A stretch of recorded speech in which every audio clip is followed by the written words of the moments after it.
सबसे पहले आपको बताएं कि इलेक्शन रुकवाने की कोशिश पीटीआई ने की। बानी पीटीआई बतौर वज़ीर-ए-आज़म इलेक्शन कमीशन पर असरअंदाज हो रहे थे। क्या पीटीआई को हमने कहा इंट्रा पार्टी इलेक्शन ना करवाएं? चीफ जस्टिस पाकिस्तान के मखसूस नशिस्तों से मुतालिक केस में रिमार्क्स। कहा इलेक्शन करवाने के लिए साल भर की तारीख दी गई, इंट्रा पार्टी इंतखाबात के लिए मिन्नत समाजत तक की गई। जब वोटर की बात करते हैं तो पीटीआई मेंबरान का हक किधर गया? सुप्रीम कोर्ट में सुन्नी इत्तेहाद काउंसिल की मखसूस नशिस्तों से मुतालिक अपील पर समात। चीफ जस्टिस ने रिमार्क्स दिए, आज़ाद अरकान ने पीटीआई ज्वाइन ना करके सियासी खुदकुशी नहीं की। आइन पर अमल न होने से मुल्क की धज्जियां उड़ाई गईं। किसी की मर्जी पर अमल नहीं हो सकता। मुल्क मुश्किल से पटरी पर आता है, फिर कोई आकर उड़ा देता है। जब आइन के अल्फाज वाज़े हैं तो हमारी क्या मजाल हम तशरीह करें? क्या हम पार्लियामेंट से ज्यादा अक्लमंद या होशियार हो चुके हैं? जस्टिस जमाल खान मंदुखेल ने रिमार्क्स दिए, जिन्होंने इलेक्शन लड़ने की ज़हमत ही नहीं की उन्हें मखसूस नशिस्तें क्यों दी जाएं?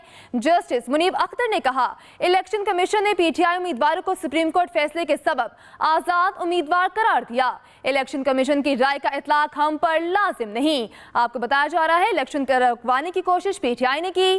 बानी पीटीआई बतौर वज़ीर-ए-आज़म इलेक्शन कमीशन पर असरअंदाज हो रहे थे। नईम अस्कर से जानते हैं समात का मजीद अहवाल क्या है। नईम अस्कर बताइएगा।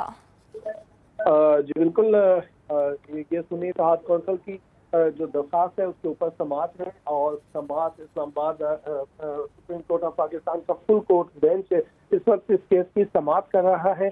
सुन्नी इत्तेहाद काउंसिल के वकील फैसल सिद्दीकी ने अपने दलाइल मुकम्मल कर लिए हैं और फैसल सिद्दीकी ने अपने दलाइल के दौरान ये कहा है कि मैं सेक्शन 104 की ज़ैली शीक 4 दिखाना चाहता हूँ।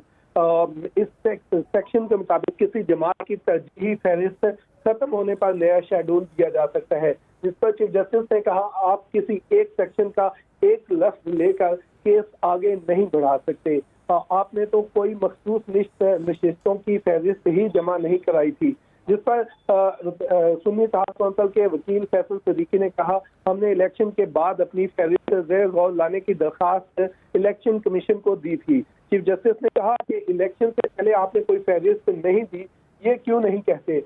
जस्टिस मंसूर अली शाह ने कहा फिर वो खाली नशिस्तें कहाँ जाएंगी? फैसल सिद्दीकी ने जवाब दिया आपको वो नशिस्तें भरने के लिए मैकेनिज्म ढूंढना होगा। फैसल सिद्दीकी का मजीद कहना था कि आइन में वजाहत न होने पर आपको कानून देखना होगा और अदालती फैसले होंगे। आपको फिर देखना होगा ये आज़ाद उम्मीदवार कौन है। सुन्नी इत्तेहाद काउंसिल के वकील ने मजीद कहा चीफ जस्टिस साहब आपने एक सवाल पूछा था, उसका जवाब भी मैं दूंगा, मैं जवाब भी दे लूं। जिस पर चीफ जस्टिस ने कहा मेरे सवाल का जवाब देने के लिए क्या आपको जस्टिस से इजाजत चाहिए? जिसके जवाब में फैसल सिद्दीकी ने कहा नहीं। चीफ जस्टिस याह्या आफरीदी ने एक बड़ा अहम सवाल उठाया है। जस्टिस याह्या आफरीदी का ये कहना था इलेक्शन कमीशन के मुताबिक सुन्नी इत्तेहाद काउंसिल का आइन खवातीन और गैर मुस्लिम को मेंबर नहीं बनाता, क्या ये दुरुस्त है? जिस पर सुन्नी इत्तेहाद काउंसिल के वकील ने कहा खवातीन को नहीं, गैर मुस्लिम की हद तक ये पाबंदी है। चीफ जस्टिस ने कहा पाकिस्तान का झंडा देखें, इसमें क्या अकलियत? जी नईम अस्कर, तफसीलात से आगाह करने के लिए आपका शुक्रिया।